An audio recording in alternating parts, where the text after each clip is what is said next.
News of the late Paulo Tantoco's death revealed cocaine overdose and remains an open investigation. Since he's part of the First Lady's entourage, may we know if the First Lady will comment on this? And from the Malacanang po, the presidential sister released a statement. Senator Amy is calling for a comprehensive report from the palace to dispel further speculation.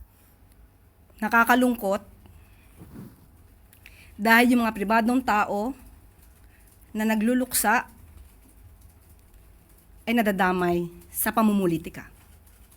Ginagamit ng ibang mga obstructionists para masira ang First Lady, ang Pangulo at ang administrasyon na ito. Nakakahiya ang kanilang mga ginagawa. Unang-una, si Mr. Paulo Tantoco ay hindi po kasama sa official entourage ni FL o ni First Lady ng unang ginang.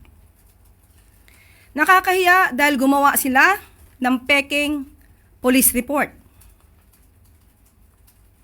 Naturingan journalist, mga dating spokespersons, hindi marunong mag-imbestiga ng sarili.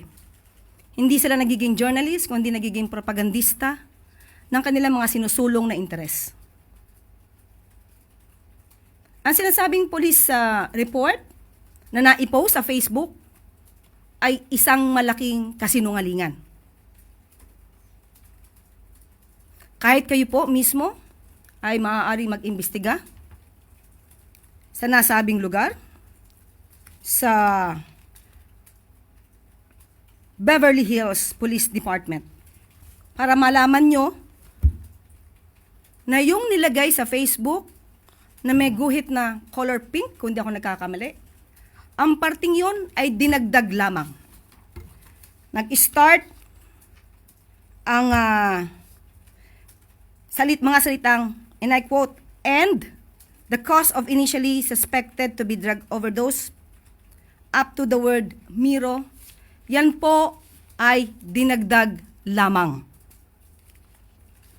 Ito ay mga gawain upang masira ang unang ginang, ang Pangulo, at ang administrasyon na ito para sa pampersonal na interes. Tandaan po natin,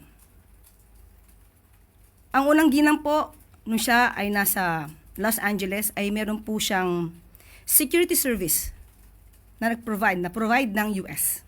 At meron din po siyang kasamang PSG. Hindi rin po siya nag-stay sa nasabing hotel ni Mr. Tantoco. Iba po ang kanyang hotel. At meron po siya mga activities, March 8. Kung pwede po nating maipakita sa monitor.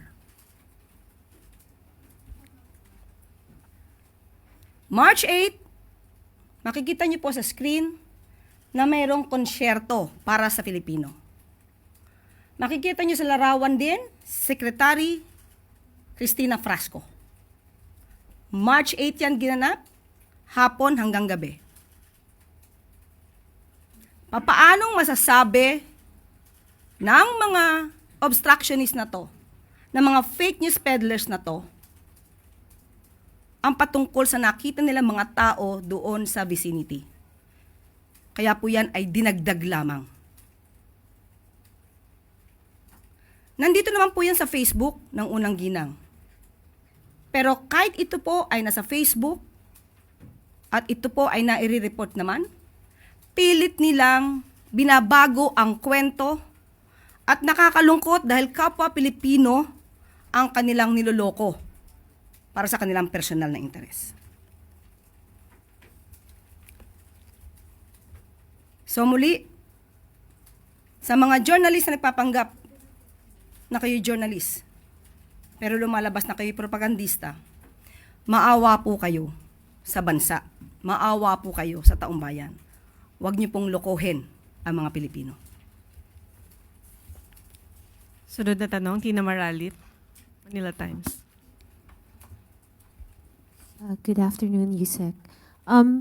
Last July 12, the country commemorated 9 years of the arbitral ruling on the West Philippine Sea favoring the Philippines. The Chinese Foreign Ministry again refused to recognize this and remarked that the arbitral decision is nothing but a piece of waste paper and fundamentally flawed with obvious mistakes. What is the palace's take on this? Parang nadinig na po natin yan nung nakaraan pa. Na ang sinasabing arbitral award ay isang papel na dapat lamang ibasura.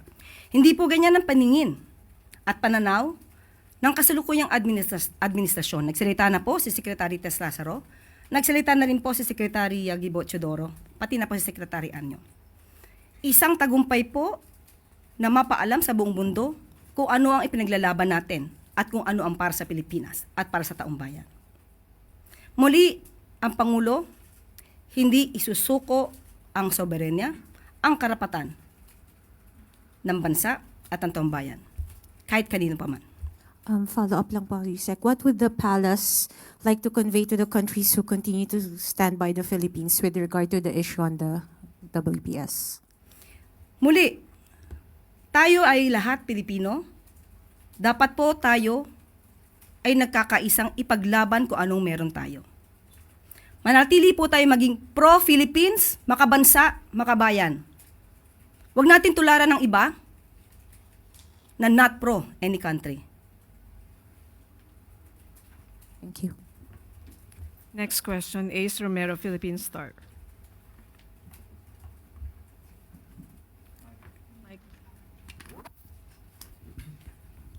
Yusek, a year after the ghost employee scandal at the Bangko Sentral, no, the two former monetary board members, Aquino and Tolentino, have not faced any charges. No, the BSP said no legal action was taken against them as the matter now lies with the office of the president.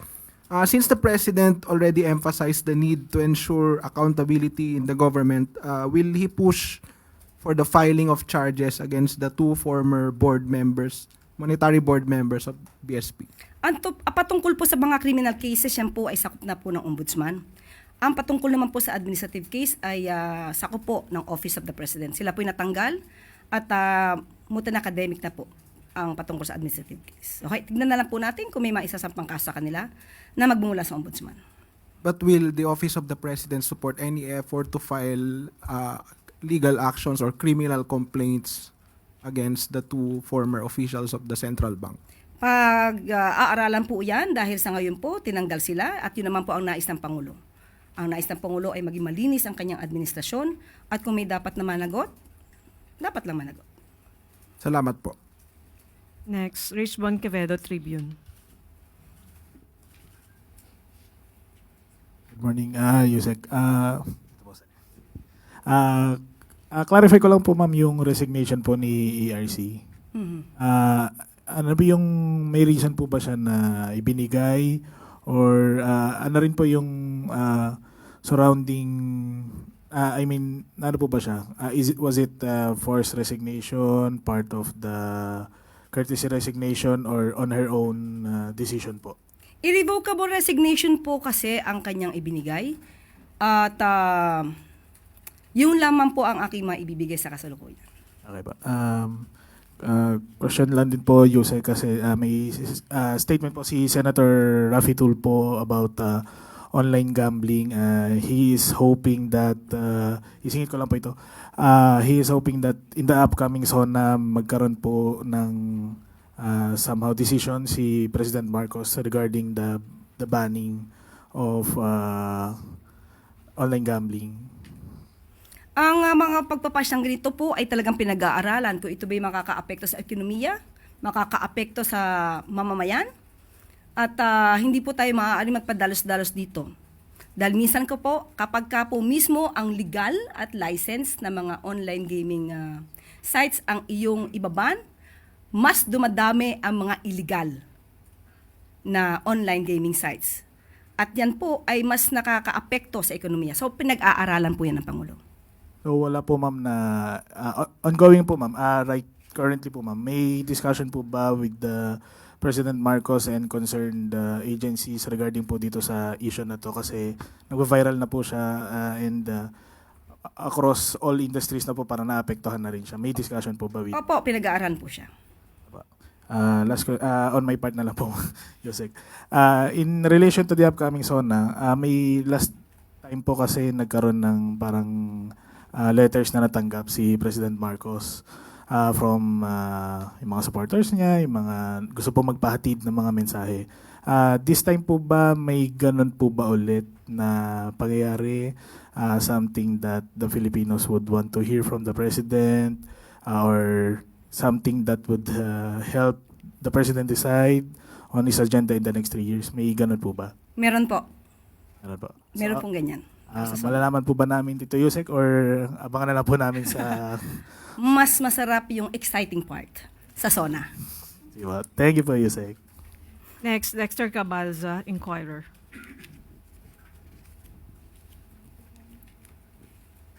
Good afternoon po, Yusek. About po dun sa Maltese passport po ni Secretary Gibo Teodoro, kahapon po nag-clarify na yung DND na Secretary Teodoro already renounced his citizenship, Maltese citizenship, back in 2021. And they said na the motive of this rumor is clear and known to Sec Teodoro. The timing of the article adds to this motive. Can the palace comment on this, and what do you think? What does the palace think na motive for this rumor? Ang makakasugot po ng motibo na yan ay tanging sa Secretary Gibo Teodoro. Ang masasabi lamang po natin ngayon, the President gives the confidence to Secretary Gibo. Secretary Gibo still enjoys the trust and confidence of the President. But ano po ba, alam po ba to ni President Marcos Opo. beforehand? Alam po, kasi nasa records naman po yan. Even the COMELEC, pati po yung Commission on Appointments, alam po nila to. Next po, Marisol Halili, TV5.